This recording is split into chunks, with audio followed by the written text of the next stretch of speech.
तो चलिए मेरे साथियों, आज जो है आपका ये सेट प्रैक्टिस का जो special railway NTPC group D technician या फिर एसएससी में सीजीएल सीपीओ एमटीएस या जो भी वनडे एग्जाम्स है सभी के लिए आपको प्रतिदिन 8 बजे यूट्यूब पे वीडियो प्रोवाइड करवाया जा रहा है, जिसका जो आपको पीडीएफ भी आज आपका टेलीग्राम में डाल दिया गया। कंप्लीट आपका मिस प्रैक्टिस है, सभी चैप्टर्स का क्वेश्चन दिया हुआ है। तो चलिए आज हम लोग बिल्कुल टाइम ना वेस्ट करते हुए सीधा क्वेश्चन पे आते हैं। और क्वेश्चन नंबर 1 यहाँ आप सभी को दिखाई पड़ रहा होगा। देखिए हम लोग चलते हैं सॉल्यूशन पे, क्योंकि टाइम ज़्यादा हो जाता है सारा क्वेश्चन को सॉल्व करने के लिए। आप लोग इसका पीडीएफ आपके टेलीग्राम चैनल पर डलवा दिया गया है, जिसका नाम विजन इंस्टीट्यूट नवादा है। और अभी इसका जो लिंक है वो भी डिस्क्रिप्शन में डलवा देंगे, वहाँ से भी आप पीडीएफ का देख सकते हैं। चलिए तो पहला क्वेश्चन अपना है। पहला क्वेश्चन है कि भाई 5 संख्याओं का औसत 12 है, परंतु इनमें से 3 की औसत जो है वो 10 है, तो शेष 2 संख्याओं का औसत क्या है। देखिए this is very simple question, मेरा ध्यान दीजिएगा आप। तो ये एवरेज का क्वेश्चन है। 5 संख्या का औसत कितना है 12, तो यहाँ पे 5 संख्या मान लीजिए कुछ भी रहेगा, कुल योग जो होगा वो कितना हो, ट्रेडिशनल मेथड से बना लीजिए। 12 पचे 5 गुना 12 या 12 गुना 5 कितना होता है 60। ओके, और 3 संख्याओं का औसत है, 3 का योग जो है इसमें 5 है, तो 3 का योग कितना है, तो 3 का योग औसत है 10, तो योग कितना होगा 3 गुना 10, ये 30 हो जाएगा। तो देखिएगा 5 संख्या यहाँ है, 3 संख्या यहाँ, तो शेष 2 संख्या बचे, सिंपल है।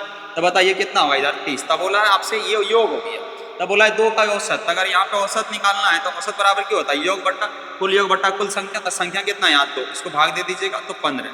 इट मीन्स अपना आंसर क्या हो जाएगा 15। चलिए यहाँ पे ऑप्शन नहीं लगाए, सीधा आंसर आपका 15 है। नेक्स्ट सवाल की चर्चा करते हैं। अच्छा, अगर मैं आपको बात करूँ तो आप सब लोग जानते हैं क्या भाई, औसत बराबर क्या होता है, कुल योग बट्टा कुल संख्या, कुल योग बट्टा कुल संख्या, कुल योग बट्टा कुल संख्या। अगर यहीं से आप देखा जाए तो बताइएगा यहाँ पे कुल योग बराबर क्या हो जाएगा, कुल योग बराबर क्या हो जाएगा, तो औसत गुना कुल संख्या, औसत गुना कुल संख्या है ना। संख्या बराबर क्या हो जाएगा, कुल योग बटा औसत। तो इसमें आपको कोई डाउट नहीं होना चाहिए, जिनको ये जानकारी नहीं आप देख लीजिएगा। चलिए सवाल नंबर नेक्स्ट की चर्चा करते हैं। क्वेश्चन नंबर 2 आते हैं। देखिए 2 नंबर की क्या बात है, जरा ध्यान दीजिएगा।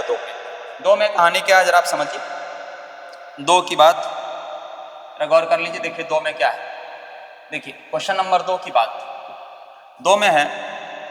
2 में आपका है कि 2 संख्याएं 2:3 के अनुपात में प्रत्येक संख्या में से 7 घटा दिया जाता है, तो नई संख्या का अनुपात 7:11 हो जाता है।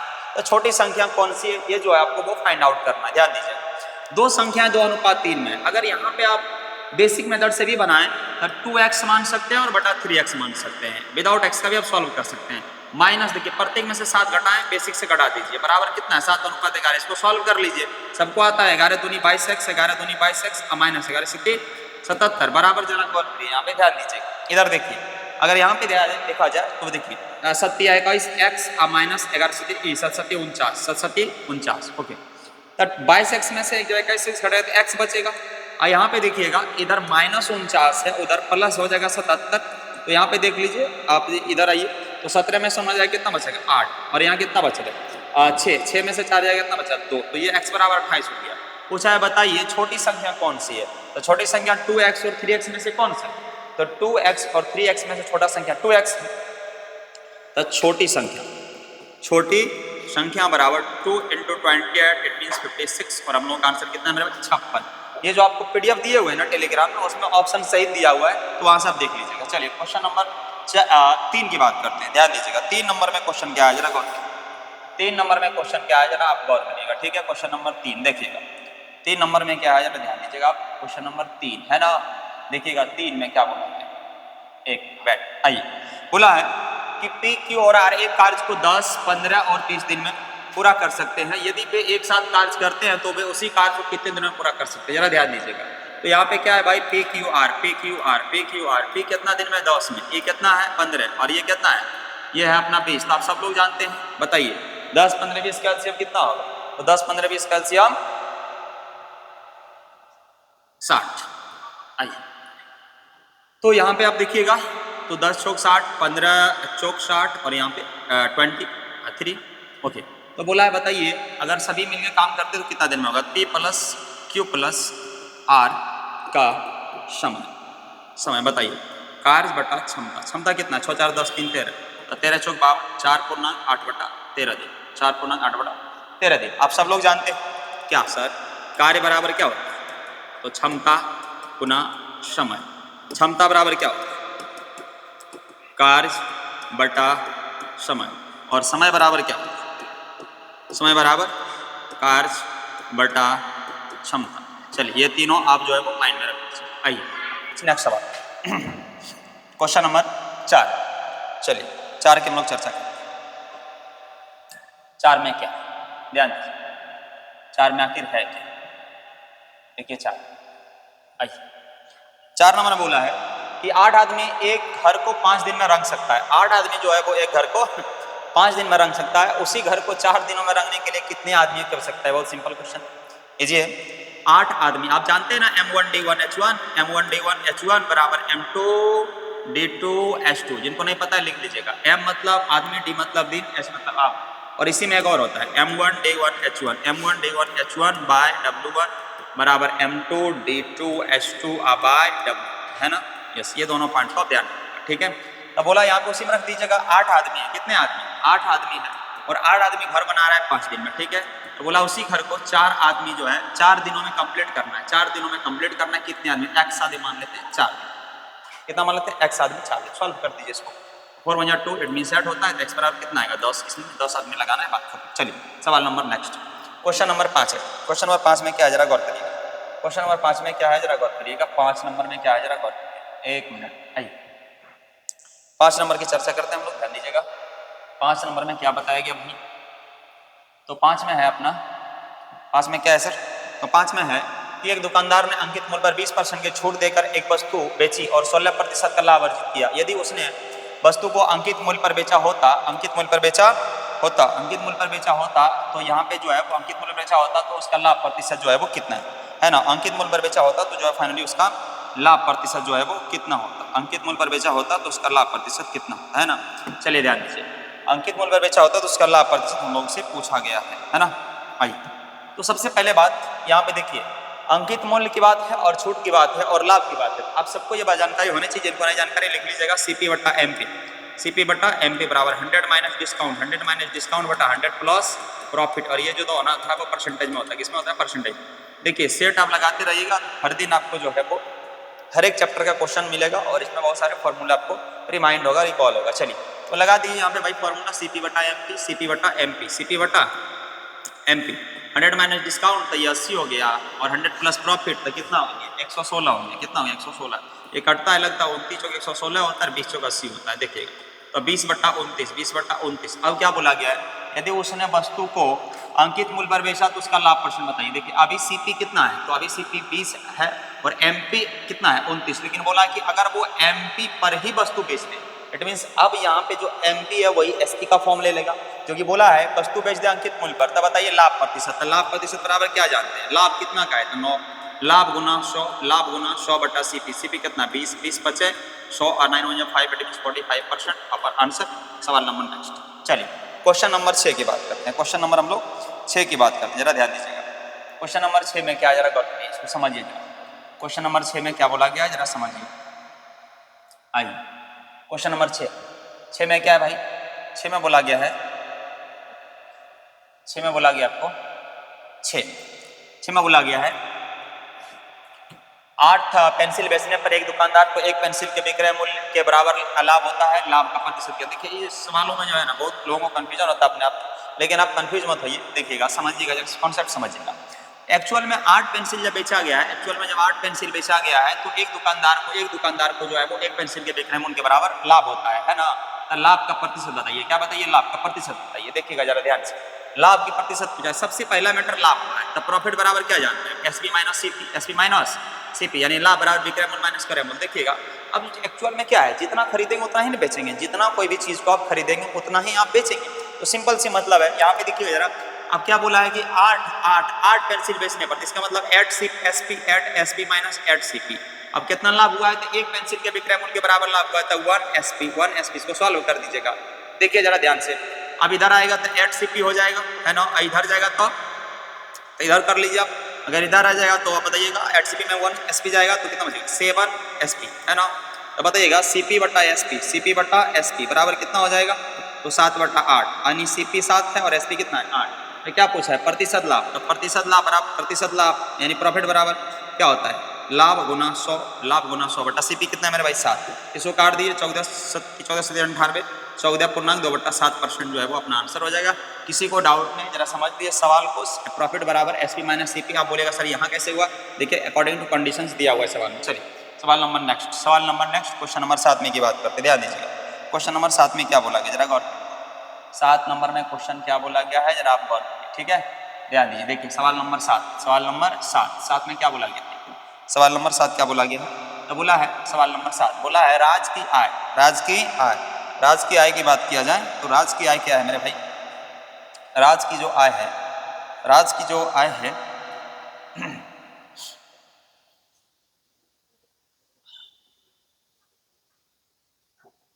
राज की जो आय है, राज की जो आय है 45,000 रुपया है और उसका खर्च जो है वो 33,000 रुपया है। उसकी आय में 20% की वृद्धि हो और खर्च में 12% की वृद्धि हो तो बचत में कितने प्रतिशत की वृद्धि होगा, ये जो फाइनली हम लोगों से इन्होंने पूछ रखा है, ये जो है फाइनली वो हम लोगों से पूछ रखा है, जरा ध्यान दीजिए। तो यहाँ पे क्या बताया गया है कि राज की आय, आप सब लोग जानते हैं आय बराबर इनकम बराबर, आय बराबर क्या, खर्च प्लस बचत, खर्च प्लस बचत, खर्च प्लस बचत। खर्च को हम लोग क्या कहते हैं, व्यय भी कहते हैं, क्या कहते हैं व्यय। अगर अंग्रेजी बात करें तो इन्वेस्टमेंट, इसको क्या कहते हैं इन्वेस्टमेंट, इसको क्या कहते हैं एक्सपेंडिचर प्लस इसको क्या कहते हैं सेविंग, है ना। अगर यहीं से बात करिएगा तो खर्च बराबर क्या होगा आय माइनस बचत और बचत बराबर क्या होगा आय माइनस खर्च, ये सबको जानकारी है। देखिएगा बोला है राज की आय पहले कितना था 45,000, पहले कितना था भाई 45,000, पहले कहाँ आ रहा था 45,000 की तरह और खर्च था 33,000, 33,000 जब खर्च था तो बचत कितना था 33 10 43 12,000 का बचत, क्या हजार का बचत 12। अब बोला आय में 20%, देखिए अगर यहाँ से 0 0 हटा भी देते हैं फिर आपको 12% की इंक्रीजमेंट करने के बाद क्या होगा, दशमलव आ जाएगा, इसलिए मत हटाइए। तो 20% की वृद्धि है तो देखिए 45,000 का 20% कितना है 9 × 45 तो ये हो जाएगा 54,000, क्या हजार हो जाएगा 54। अब सर कैसे हुआ, तो देख लीजिए यहाँ पे 45,000 का जब 20% निकालेगा मेरे भाई 1/20 1 कितना होगा 5, 1/5 तो 9 × 5 45, 9 × 5 45, ये हो गया 9,000। अब तो 45,000 मैंने जोड़ दिए 54,000। अब क्या बोला है खर्च में भी 12% की वृद्धि होता है, तो देख लीजिए 33,000 का 12% निकाल लीजिए, 33,000 जोड़ दिएगा, एक के बार 112 निकाले, इसे 12 निकाल के जोड़ दीजिए, कोई दिक्कत नहीं है। 12/100 1 2 1 2 है ना, 1 0 12 3 36, 12 3 36 36 3 39, 3,960, 3,960, तो 33,000 में 3,960 जोड़िएगा तो 3 और 3 36, 36,960। अब माइनस कर लीजिए, अब अगर माइनस करिएगा 33 3 36, ठीक है 960, ठीक है।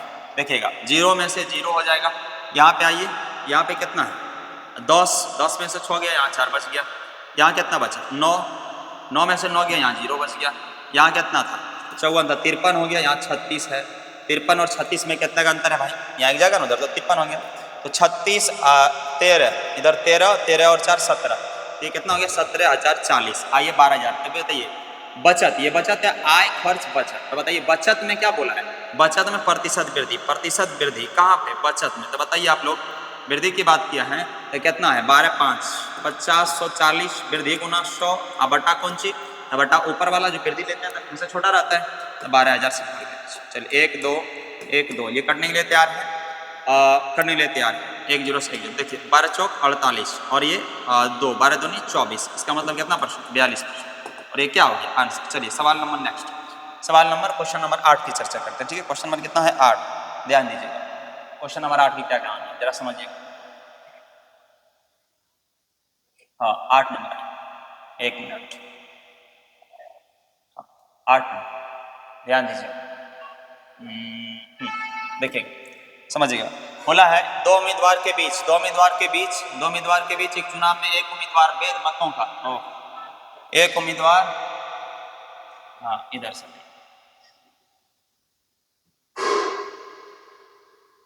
थोड़ा बड़ा करते हैं, चलिए एक उम्मीदवार वेद मतों का 60% प्राप्त करता है और मतों की कुल संख्या कितना है 8850 थी, और 10% मत अवैध हो गया है तो दूसरे उम्मीदवार को प्राप्त वैध मतों की जो है वो संख्या ज्ञात करिए। देखिएगा आप ऑप्शन नहीं दिए हुए, ऑप्शन सारा जो है वो टेलीग्राम में दिया है, जरा ध्यान दीजिएगा यहाँ पे चीजें क्या जरा समझिए। तो बोला है दो उम्मीदवार के बीच एक चुनाव में एक उम्मीदवार वैध मत का 60% प्राप्त करता है। कितना परसेंट प्राप्त करता है? 60%। मत की कुल संख्या, देखिए यहाँ पे मानने की कोई जरूरत नहीं, कुल संख्या दे ही दिया है। 8800 मेरे भाई 8850 कुल है, और जिसमें कि वेद अवैध है 10%। वेद कितना है? वेद मत कितना है? वेद मत है 90%। 9/10 जानते हैं 90% का मतलब क्या होता है? 90% का मतलब जिनको ना आए थे देख लीजिए, 90% का मतलब क्या होता है? 90/100 काट छांट करिए कितना आएगा? 9/10 है ना। देखिएगा एक जीरो से यहाँ पे एक जीरो से एक जीरो कैंसिल कर लीजिए। चलिए बोलिए, तो 8850 ये था, 9 से गुना कर दिए, 9 5 45 है ना। और यहाँ देखिए 9 ठी 72, 72 4 76 बचा है 7, 9 ठी 72, 72 और फिर 7 कितना होता है? 79, 72 7 कितना? 7 2 9 79 है ना। 7965 वोट इसका वेद है। अब एक क्या हुआ भाई, 60% एक को मिला, दूसरे को कितना मिलेगा? देखिएगा अब इसमें से 2 लोग को देना है, तो इसको 60% जब दे ही दिए तो अपने आप में कोई भी चीज 100% इसको 40% मिलेगा। तो निकाल लीजिए सेकंड कैंडिडेट को, किसको? दूसरे को निकाल लीजिए। दूसरे को जो निकलेगा, 1 मिनट, दूसरे को जो निकलेगा क्या निकलेगा? 7965 है ना। 40/100 या 2/5 कर लीजिए, जो आपकी इच्छा हो। तो यहाँ पे 5 हो जाएगा, यहाँ पे 2 हो जाएगा, यहाँ काट दीजिए। बताइए 5 है कम 5, 5 है कम 5, कितना आया? 2 9, 2 9 5 25 4 6 9 5 45 और यहाँ 1 5 पंतिया 15। अब गुना कर दीजिए, 3 दूनी 6, 3 दूनी 6, 9 दूनी 18 के 8 और 15 दूनी 30 और 1 21, 2186 वोट पे इसको पढ़िए। ठीक है, चलिए सवाल नंबर नेक्स्ट, सवाल नंबर 10। सवाल नंबर 10 की चर्चा कर लेते हैं हम लोग। क्या है 10? तो ध्यान दीजिएगा, देखिए 10 में क्या कहना चाहता है ये? ओके नहीं 9 है क्या? ना अच्छा हाँ 9 नंबर है, 10 नहीं 9। चलिए आइए हम बात करते हैं क्वेश्चन नंबर 9 की। चलिए क्वेश्चन नंबर 9 की बात करते हैं, इसकी बात करते हैं 9 की। आइए क्वेश्चन नंबर 9 देखिए, दो संख्याओं का जो है वो महत्तम समवर्तक HCF कितना है? 96 और उसमें से एक का LCM कितना है? 1296। एक संख्या दे दिया 864 तो दूसरी संख्या याद करना। देखिए आप सब लोग को जानकारी नहीं, जानकारी के बाद समझ लीजिए। A गुना B क्या होता है भाई? A गुना B, पहली संख्या गुना दूसरी संख्या बराबर 900 गुना 900, 900 गुना 900। ये बात आप याद रखिएगा, पहली संख्या में दूसरी संख्या में 900 गुना 900। देखिए दिया है, क्या दिया है? पहली संख्या दे दी 864, 864 गुना B मान लीजिए, और 900 कितना है? तो 900 है 1296। आगे पीछे लिखे कोई दिक्कत नहीं, यहाँ 96 काटने सबको आता है काटने, 12 से लगता है कटेगा। बोलिए 12 से काटते नीचे से काटते हैं, 12 84, अब 12 84 कितना बचा? 2 4, 2 4 का मतलब 24, 12 दूनी 24। चलिए आइए 12 ठीक 96, आइए काट दीजिए, 9 ठीक 72 काट दीजिए, 9 एकम 9 कितना बचा? 3 9, 9 चौक 36, फिर कितना बचा? 3 6 9 चौक 36 मतलब B बराबर कितना है? 144 और ये हम लोग क्या है? आंसर। चलिए सवाल नंबर नेक्स्ट, क्वेश्चन नंबर 10। आइए अब क्वेश्चन नंबर 10 हम लोग पहुँचते हैं। ठीक है, देखिए 10 नंबर क्या है? 10 नंबर जरा ध्यान देने वाली बात है, गौर करिए। 10 नंबर सवाल, 1 मिनट, 10 नंबर सवाल। चलिए आइए देखिए 10 नंबर सवाल क्या बोला। एक धनराशि 5% वार्षिक साधारण ब्याज दर पर 3.4 वर्ष के अंत में कुल 2790 रुपये हो जाती है। निवेश की गई राशि कितनी थी? निवेश की गई राशि कितनी थी? देखिए एक्चुअल में समझिए, एक धनराशि जो है, एक धनराशि 5% वार्षिक साधारण ब्याज पर 3.4 वर्ष के अंत में 8790। ये क्या है? ये है अपना अमाउंट। ये क्या है? अमाउंट। तो निवेश की गई राशि हमको निकालना प्रिंसिपल है। क्या निकालना है? प्रिंसिपल। तो जरा बात अब समझिएगा, निकालना प्रिंसिपल है, आपको दिया हुआ है कौन सी? अमाउंट। आप सब लोग जानते हैं, देखिएगा जरा ध्यान दीजिएगा, जो प्रिंसिपल होता है, आप एक बेसिक फॉर्मूला जानते होंगे, SI बराबर PRT बटा 100। एक्चुअल में देखिएगा ये जो प्रिंसिपल हम लोग लेट्स करते हैं, प्रिंसिपल जो मानते हैं वो 100 मानते हैं, और रेट और टाइम को जब गुना करते हैं तो और प्रिंसिपल में जोड़ते हैं तो वो क्या निकल जाता है? अमाउंट निकलता है। इट मीन्स चक्र, ये आपका मिश्र दर निकल जाता है। तो देखिएगा यहाँ पे यही बात दिया है, 8790 जो दिया है ना मेरे भाई, 8700 जो 90 दिया है, 2790 नॉट 2790 जो दिया है वो दिया है अमाउंट। इट मीन्स क्या दिया है? ये दिया है मिश्र धन। अब बोला है 5% का रेट है 3.4 वर्ष। तो देखिए आप जरा समझिएगा, 100 प्लस इसको तोड़िएगा तो कितना हो जाएगा? 4 × 12 13/4, 13/4 को गुना करिए किस में? 13/4 की गुना किस में करिए? 5 में। तो देखिए 13 × 5 = 65, 13 × 5 = 65 बटा कितना हो गया? 4। अब गुना कितना करना है? 100 का है सर। गुना 100 क्यों किए? क्योंकि हमको निकालना है प्रिंसिपल। क्या निकालना है? प्रिंसिपल। आ जाइए इसको सॉल्व कर दीजिए। तो 2790 आइए 465 4 चल जाएगा ऊपर या सौ है ना। तो ये किससे कट रहा है भाई? लगता है कन्फर्म कटेगा 5 है तो लगता है 6 से काट दें क्या? 6 पचे 30 अच्छा जो 36 3 39 6 24 वेरी गुड कट गया। 6 चौक 2400 कितना आंसर आएगा? 2400 इज राइट आंसर। चलिए सवाल नंबर 12 सवाल नंबर 11 अच्छा नोट 11 नंबर की चर्चा। आइए सवाल नंबर 11 की कहानी क्या जरा समझिए। सवाल नंबर 11 की कहानी क्या है जरा समझते हैं। आइए सवाल नंबर 11 भाई आ जाओ। हाँ जी आइए सवाल नंबर 11 एक मूलधन को साधारण ब्याज के तहत रखा गया एक मूलधन को साधारण ब्याज के तहत रखा गया है। 4 वर्ष के बाद प्राप्त मिश्रधन मूलधन का 4 गुना है। कितने वर्ष में हमें उसी दर पर मूलधन का 6 गुना मिश्रधन प्राप्त होगा? देखिए ये आपके एग्जामिनेशन के लिए बेस्ट इंपॉर्टेंट सेशन और इसको पूरा कंप्लीट देखिएगा तभी समझ में आपको आएगा। चलिए तो एक मूलधन को साधारण ब्याज के तहत रखा गया है। 4 वर्ष के बाद प्राप्त मिश्रधन मूलधन का 4 गुना है। कितने वर्ष में हमें उसी दर पर मूलधन का 6 गुना मिश्रधन प्राप्त होगा? देखिए इसका डायरेक्टली मैं आपको एक बात बताता हूँ। जब ऐसे सवाल आता है तो क्या होता है T1 बटा T2 बराबर N1 माइनस 1 बटा N2 माइनस 1। ये आप डायरेक्ट याद रख सकते हैं अन्यथा आप कॉन्सेप्ट बेसिक से ही बना सकते हैं। एक्चुअली ये कॉन्सेप्ट हो जाएगा। अब ध्यान दीजिए इस पर सॉल्व कर दीजिए आपका आंसर आएगा। तो T1 का मान कितना है भाई? 4 वर्ष और T2 तो निकालना है कितने वर्षों में T2 को। देखिए N1 4 में से 1 हटा दीजिए कितना आएगा? 3 और यहाँ पे कितना है 6 में से घटाइए कितना आएगा? 5। तो भाई मेरे T2 बराबर क्या हो जाएगा? 5 चौक 20 और 20 बटा 3 वर्ष जरा 20 बटा 3 वर्ष। इसका सारा का जो है PDF टेलीग्राम में डाल दिया गया देख लीजिएगा।